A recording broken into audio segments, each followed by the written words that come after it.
So hello everyone, welcome back, and today we are going to start questions on debt. Sorry, the cost of debt. अभी हमने debenture और cost of date ये दो topics देखने हैं इस questions में। मतलब इन दो टॉपिक्स को हम कवर करने वाले हैं इन क्वेश्चंस के थ्रू। आइए देखते हैं क्वेश्चंस क्या है। तकरीबन मैं इस वाले लेक्चर में आपको फर्स्ट, सेकंड और थर्ड वाला तीन ये क्वेश्चन लेंगे। चौथा यहाँ पे मैंने डिलीटेड लिखा है, आपके नोट्स में थोड़ा बहुत ऊपर नीचे हो सकता है, और इसके बाद भी मैं आपको बताऊंगा और जो क्वेश्चन है वो हम स्टडी मटेरियल से कवर करेंगे। सो आइए सर पहला क्वेश्चन पढ़ते हैं हम, और इसके साथ आप थोड़ा सा ध्यान देंगे, ठीक है?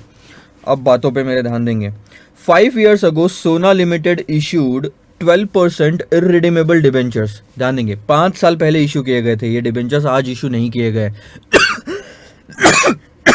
तो हमारे फॉर्मूला जो है उसमें इशू प्राइस अब काम नहीं आएगी, हमको जो काम आएगा वो मार्केट प्राइस काम आएगी आज, अगर कॉस्ट ऑफ डेट निकालना है तो। क्योंकि इशू सिर्फ एक बार होता है तो इशू प्राइस भी एक ही बार आती है, उसके बाद जो प्राइस निकलती है वो है मार्केट प्राइस। सो 5 साल पहले सोना लिमिटेड की कंपनी ने 12% के इररिडीमेबल डिबेंचर्स इश्यू किए थे। अब ध्यान देंगे दो चीज़ों पे। 12% इररिडीमेबल डिबेंचर्स, ये एक तरीका है डिबेंचर्स को कोट करने का, जिसमें 12% जो है वो कूपन रेट होता है, ठीक है? सो इस चीज़ को आप नोट कर लेंगे अपने बुक्स में भी, आपके पास जो नोट्स होंगे उसमें। ये जो होता है इसको बोलते हैं कूपन रेट। सो मैं स्टार्टिंग के कुछ लेक्चर्स में आपको बता दूंगा, उसके बाद तो आपको अपने आप समझ में आ जाएगा। और सेकंड इंपॉर्टेंट चीज़ जो यहाँ पे है वो है इररिडीमेबल डिबेंचर। अब प्रैक्टिकल लाइफ में इंडिया में हम कभी इररिडीमेबल डिबेंचर्स इशू नहीं कर सकते, लॉ ये बोलता है आपको रिडीमेबल डिबेंचर्स ही इशू करने हैं। अब इस क्वेश्चन में इररिडीमेबल डिबेंचर दिया, इसका मतलब क्या है कि एक बार अगर डिबेंचर इशू हो गया तो उसकी कोई मेच्योरिटी नहीं है, ये कभी खत्म होने वाले नहीं है, मतलब जिंदगी भर और आने वाली पीढ़ियों को भी इंटरेस्ट मिलता रहेगा। सो एग्जाम्पल के तौर पे अगर मैं ये डिबेंचर्स इशू करता हूँ, मेरी कंपनी सोना लिमिटेड है, और आप इस कंपनी में इन्वेस्टमेंट करते हैं, डिबेंचर्स खरीदते हैं, तो ये लाइफ टाइम के लिए हो गया। अब मैं हर साल आपको इंटरेस्ट देता जाऊंगा, और हमेशा के लिए आपका जो जमा किया हुआ पैसा है, इन्वेस्टमेंट है, ये मेरे पास ही रहेगा। जब तक पैसा मेरे पास है तब तक मैं आपको इंटरेस्ट देता रहूंगा। इसका मतलब यही होता है कि मैं आपका पैसा इस्तेमाल कर रहा हूँ। So Sona limited issued 12% redeemable debentures at 103 rupees. अब 3 rupee premium to their par value of 100। So par value कितनी है सर? 100। बुक में आपने लिखते जाएंगे, मैं थोड़ा सा डिक्टेट कर देता हूँ, ठीक है? एक के नीचे एक आप लिखते जाइए। सबसे पहले आप लिखेंगे पार वैल्यू 100, इशू प्राइस 103, तो 3 रुपए का प्रीमियम है, अपने आप समझ में आ गया। Coupon rate is 12%। हमेशा याद रखना कूपन रेट पार वैल्यू पे ही लगता है।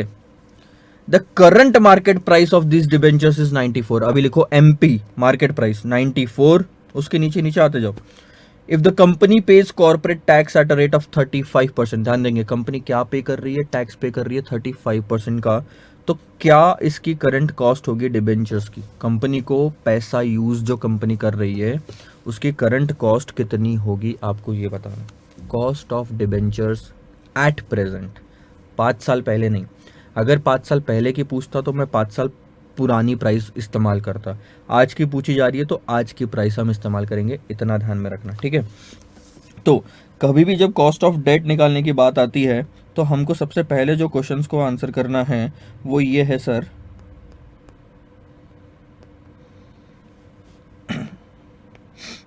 वो ये है सर कि ये डिबेंचर रिडीमेबल है या इररिडीमेबल है। सो मैं आपको, हम यहाँ पे ये बोल सकते हैं कि ये इररिडीमेबल डिबेंचर है, और इररिडीमेबल डिबेंचर्स का आपको फॉर्मूला दिख रहा है। फॉर्मूला क्या है सर? इंटरेस्ट की amount divided by net proceeds, ठीक है? अब इंटरेस्ट की अमाउंट कितनी निकालोगे? 12% इंटू 100। कूपन रेट हमेशा फेस वैल्यू या पार वैल्यू पे लगता है, और नेट प्रोसीड्स अभी कितने आएंगे? 94, क्योंकि आज की प्राइस निकाल रहे तो आज के मार्केट प्राइस काम की। अगर आप गलती से भी 103 लिख रहे हैं तो वो गलत हो जाएगा, ठीक है? इंटू 100, बस, और कुछ भी नहीं है क्वेश्चन में। हाँ सर, एक चीज़ है जो हमने छोड़ दी यहाँ पे, वो ऐसा है कि हमने यहाँ पे 1 माइनस टैक्स नहीं लिया, तो हम ये काम करते हैं 100 आखिरी में लगा देंगे, यहाँ पे हम 1 माइनस टैक्स ले लेते हैं। सो देखो 12 डिवाइडेड बाई 94 इन ब्रैकेट 35% है ना, तो 0.65 बचेगा। अब ये आपका फाइनल आंसर आता है। 12 इंटू 0.65 डिवाइडेड बाय 94 और इंटू 100 करोगे तो कॉस्ट आएगी 8.30% राउंड ऑफ करके. This is what the cost of irredeemable debentures is. ठीक है, 8.30%. एक बार मैं फिर से चेक कर लेता हूँ. 12 डिवाइडेड बाई 94 इंटू 0.65, 8.30%. इसका मतलब क्या है, ध्यान दो. अभी आपको फॉर्मूले से आंसर तो निकालना आ गया. मतलब ये होता है कि सर 1 रुपये इस्तेमाल करने के लिए, डिबेंचर में 1 रुपये इस्तेमाल करने के लिए नेट कॉस्ट जो है 8.30 पैसे लगते हैं. 8.30% इज़ द कॉस्ट. या 100 रुपये का अगर डिबेंचर आप किसी का इस्तेमाल कर रहे हो तो उस पर 8 रुपये 30 पैसे का इंटरेस्ट देना पड़ेगा नेट ऑफ टैक्स. आप इंटरेस्ट तो ज़्यादा दोगे सर, 100 पे 12%, यानी कि 12 रुपये का आप इंटरेस्ट दोगे, लेकिन 12 पे आपको टैक्स सेविंग भी होगी. तो एक तरफ से 100% जा रहा है और 35% आ रहा है, तो नेट में जा कितना आ रहा है सर, 65%. सो जो आपका तो नेट इंटरेस्ट की कॉस्ट आएगी टैक्स को माइनस करने के बाद, वो रहेगी 65% ऑफ द 12. इतना अमाउंट आप पे कर रहे हो किस पे, 94 रुपीज़ को इस्तेमाल करने के लिए, अगर आज मार्केट में ऐसा इशू किया जाए तो. So this is all about the cost of debt. Second question की बात करते हैं. आपको ये चीज़ समझ में आ गई. अब मैं सेकंड क्वेश्चन की बात करता हूँ, ध्यान दो. A company issued 10,000 10% debentures of 100 each. अपने बुक में लिखेंगे, मैं आपको डिक्टेट करते जाता हूँ. सबसे पहले नंबर ऑफ डिबेंचर्स 10,000, उसके नीचे कूपन रेट 10%,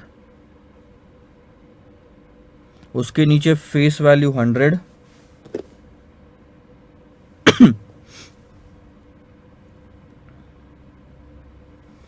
अच्छा देखो अभी कब इस इशू किए, ध्यान देना.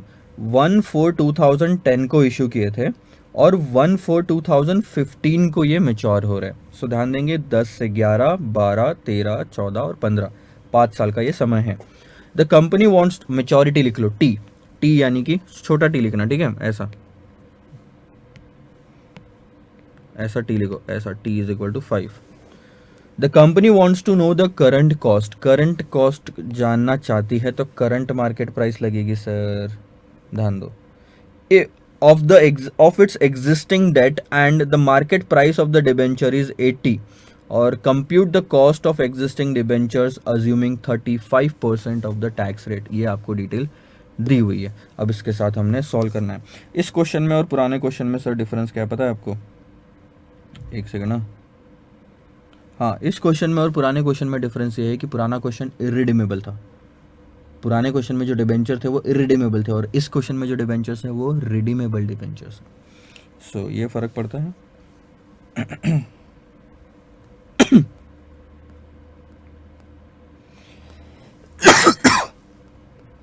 Sorry.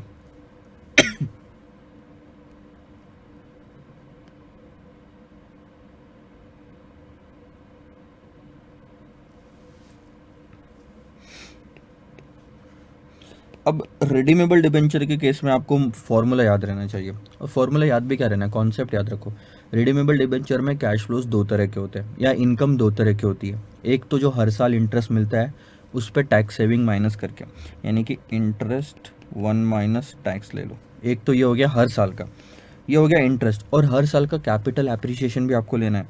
So capital appreciation total में अगर आप निकालोगे तो टोटल में ऐसा आएगा, redemption value minus net proceeds divided by time, कितने साल बाकी है मेच्योरिटी को. तो अगर आप ऐसे करोगे तो ये पार्ट आपको एनुअल कैपिटल एप्रिसिएशन देगा, और उसके बाद डिनोमिनेटर में redemption value plus net proceed divided by 2. इसका लॉजिक भी मैंने बताया था और क्या इलॉजिक है इसमें वो भी मैंने बताया था आपको. सो इंटरेस्ट कैसे कैलकुलेट करोगे सर, इंटरेस्ट का रेट था 10%, आपने लिखा होगा तो 100 रुपये पे, यानी कि ये दोगे 10, 1 माइनस 0.35.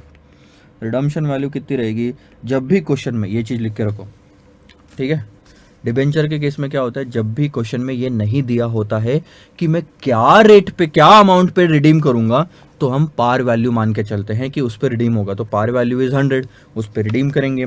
और मार्केट प्राइस कितनी दी थी क्वेश्चन में, मार्केट प्राइस क्वेश्चन में जो दी थी वो है 80. सो 80 डिवाइडेड बाय कितने साल, 5। अब क्वेश्चन में ध्यान देना कि हाँ ठीक है 5 ही लेना पड़ेगा। Redemption value is 100 plus net proceed अभी 80 मानेंगे डिवाइडेड बाय 2। सो इस केस में क्या होगा सर, एक सेकंड ना, हाँ इस केस में कैलकुलेशन करेंगे, यहाँ पे आएगा, अरे यार यहाँ पे आएगा सर 6.5, ठीक है,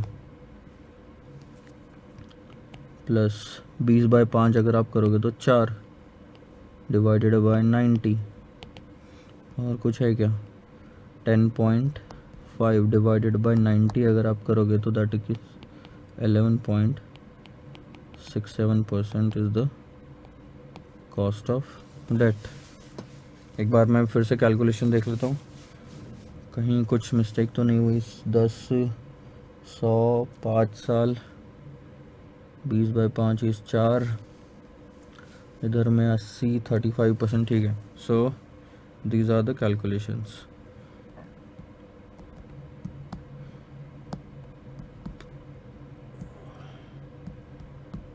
%11.67%। अब इसका मतलब क्या, ऑन एन एवरेज, ध्यान देना ये इस सेंटेंस का मतलब है, वर्ड का क्या मतलब है कि सर ऑन एन एवरेज क्या पड़ रहा है आपको, ऑन एन एवरेज आपको हर साल 100 रुपये का डिबेंचर यूज़ करने के लिए या 100 रुपये का कैपिटल यूज़ करने के लिए खर्चा कितना लग रहा है, जेब से कितना इंटरेस्ट नेट ऑफ टैक्स देना पड़ रहा है सर, 11.67 टोटल खर्चा, सिर्फ इंटरेस्ट ही नहीं, टोटल खर्चा, क्योंकि इसमें कैपिटल एप्रिसिएशन भी इंक्लूडेड है, और इतना ही परसेंटेज इनकम है सामने वाले के लिए।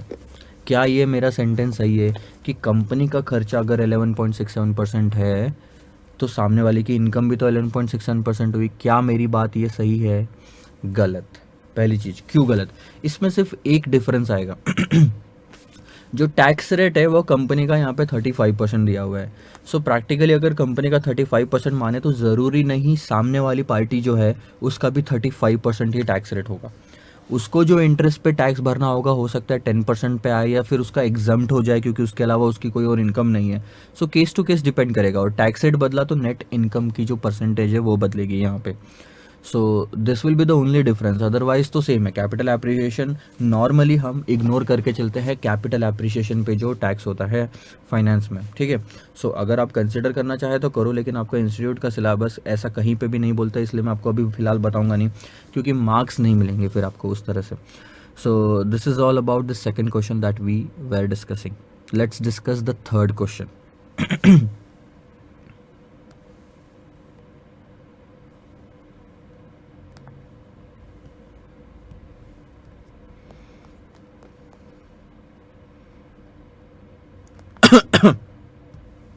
ध्यान देंगे आप, ठीक है। A company issues 10 lakh 12% debentures of ₹100 each. Debentures are redeemable after the expiry of fixed period of 7 years. The company is in 35% tax bracket. कुछ चीज़ें हैं जो कि आपको अभी लिख लेनी चाहिए।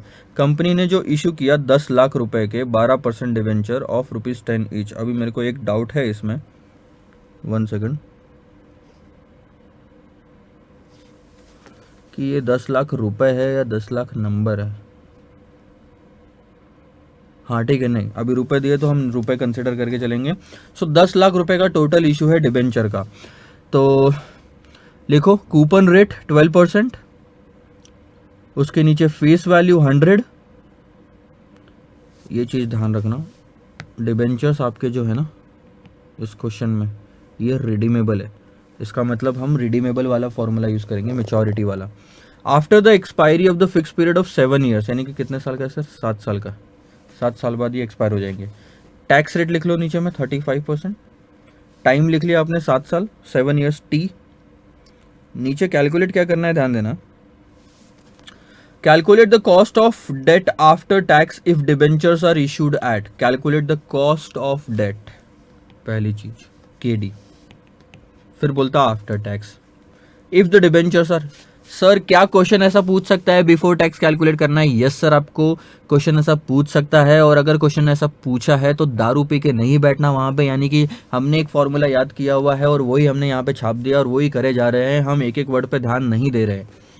आफ्टर टैक्स पूछा है तो टैक्स ठीक है डिडक्ट करेंगे, नहीं भी पूछा होता, कुछ भी नहीं होता तो भी टैक्स अपन लगाते और आफ्टर टैक्स ही कैलकुलेट करते। लेकिन क्वेश्चन में स्पेसिफिकली अगर आफ्टर की जगह बिफोर वर्ड आ गया और आपने अपनी ही धुन में दारू पिए जैसे फॉर्मूला डाला और आंसर निकाल लिया तो फिर मार्क्स नहीं मिलेंगे।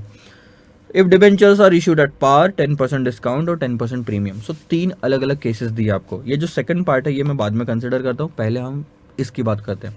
3 आपको सिचुएशन दी हुई है, ठीक है, कोई कॉल नहीं है। 3 आपको जो सिचुएशन दी हुई है उसमें ऐसा है कि पार वैल्यू होगी, कौन सी, जो फॉर्मूला अगर आपको याद होगा तो interest 1 minus tax plus redemption value minus net proceeds divided by time and then divided by redemption value plus net proceeds divided by 2।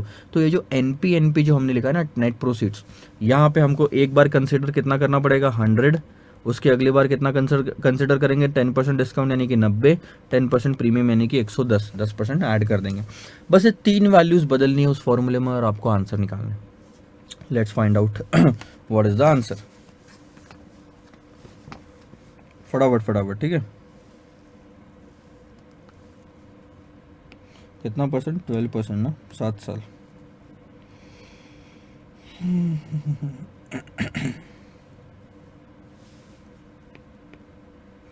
सबसे पहला पार्ट एट पार, या सबसे पहले हम फॉर्मूला लिख लेंगे, ठीक है।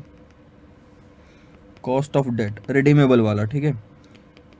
Interest in bracket 1 minus tax, दिख रहा है आपको, plus redemption value minus net proceeds divided by time divided by redemption value plus net proceeds divided by 2, ठीक है। अब आ जाओ पहली बात, एट पार जो है 12 का इंटरेस्ट 35% का टैक्स रेट, एक बार देख लेते हैं ना कंफर्म करने के लिए।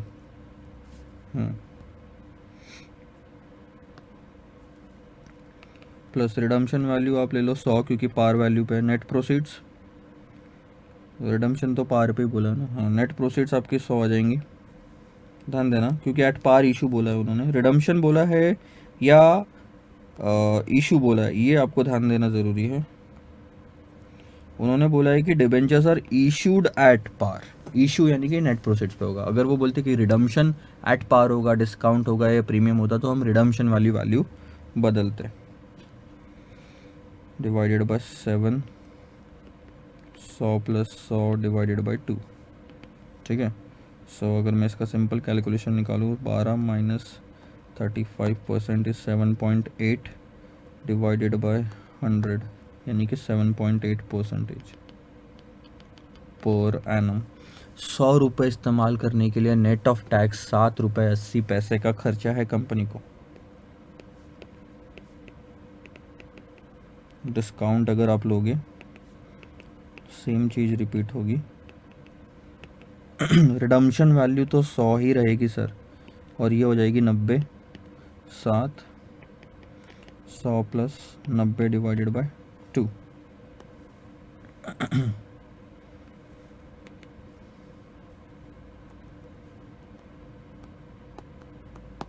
7.8 प्लस 1.43,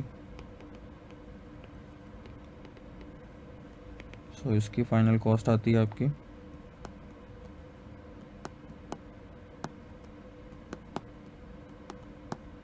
9.72%। एक बार मैं फिर से कैलकुलेट करूँगा,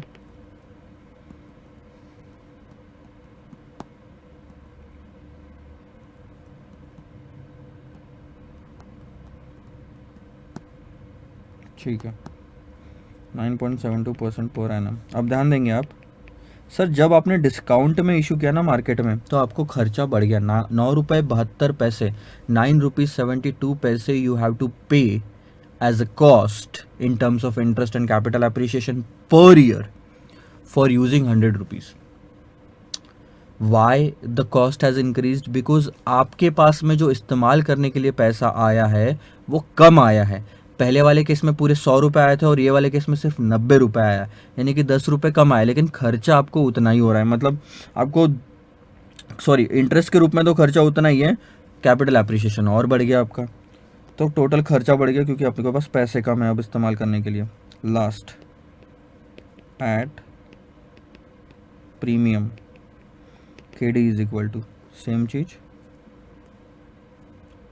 12 1 माइनस 0.35 प्लस 100 माइनस 110 आएंगे। लेकिन क्यों, इसका मतलब क्या है, 110 रुपये लेके आप मेचोरिटी पे सिर्फ 100 रुपये दे रहे हो। सो यहाँ कंपनी को फ़ायदा है। प्रीमियम पे अगर इशू किया, इसका मतलब ज़्यादा पैसे लिए हैं सामने वालों से, तो हमारे पास ज़्यादा पैसे इस्तेमाल करने के लिए, लेकिन खर्चा उतना ही हो रहा है 12 रुपये का, तो हमको कॉस्ट यहाँ पे कम हो जाएगी।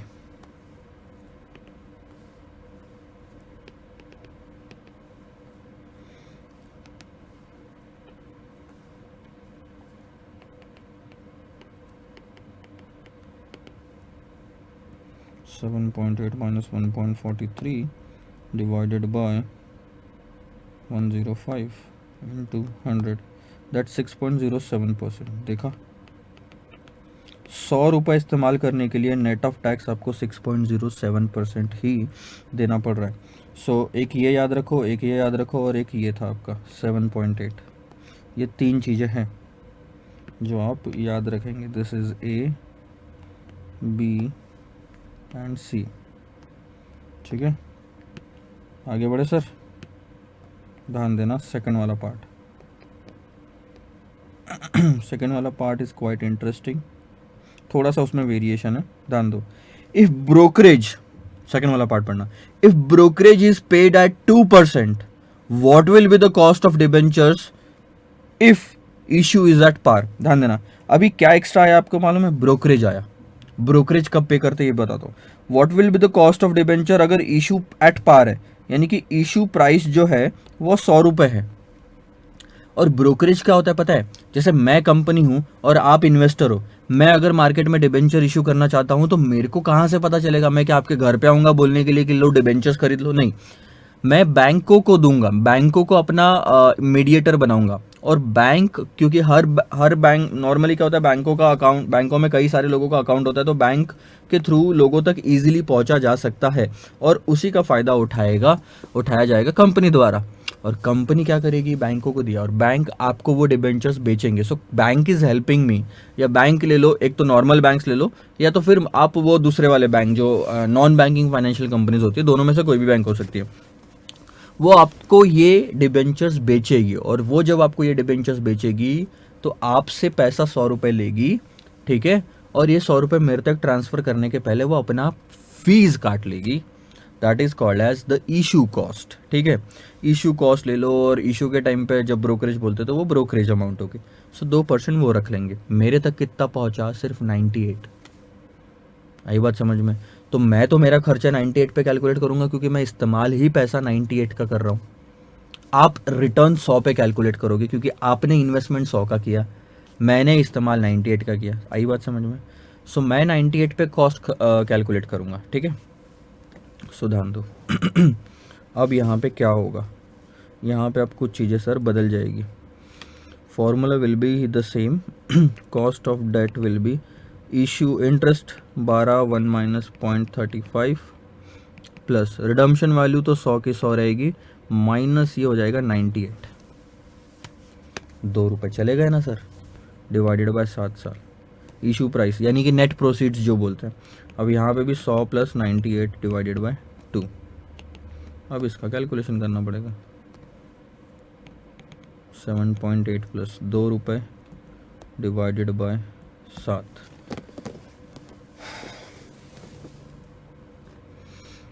मैंने 100 माइनस 98 क्यों लिए ये भी मैं आपको बताता हूँ। ध्यान दो, मैंने इस्तेमाल 98 रुपीज़ किए और जब रिडम्पशन की बारी आई तो आपको कितने रुपए वापस दिए? 100 रुपये वापस दिए।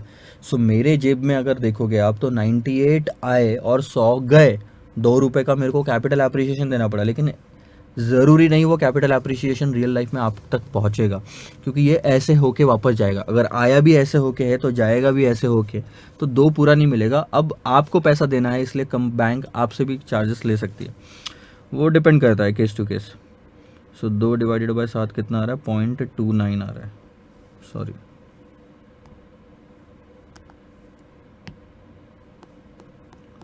0.29 डिवाइडेड बाय 99। एक बार मैं चेक कर लेता हूँ।